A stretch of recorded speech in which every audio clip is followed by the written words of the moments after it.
په روژه کې مې زړه خرابېږي او ترخې اوبه مې ستوني ته راځي، په دې سره روژه خرابېږي او که نه؟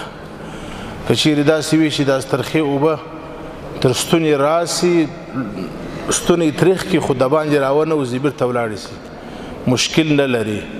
او که ترخې اوبه راووتلې خولې ته او ستا بې قصد و اختیاره بیرته ولاړلې هم مشکل نه لري.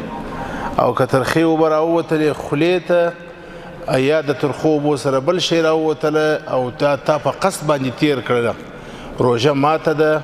هغه روژې قضا راوړل دا ضروري ده، یوه قضا دا ضروري او لازمي ده.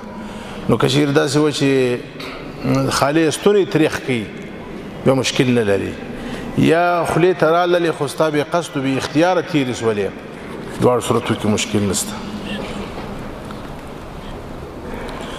که یوه ښځه حمل لري په نس کې، روژه ورته ضروري ده که نه؟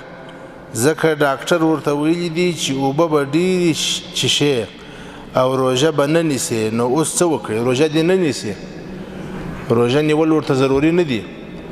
روژه نیول دا ورته ضروري نه دي، بلکې روژه خوړل ورته جایز دي. او چې روژه یې وخوړل بیا دې د یوې روژې قضا راوړي، که پنځه خوړلي د پنځو قضا دې راوړي، که یې لس خوړلي د لسو قضا دې راوړي.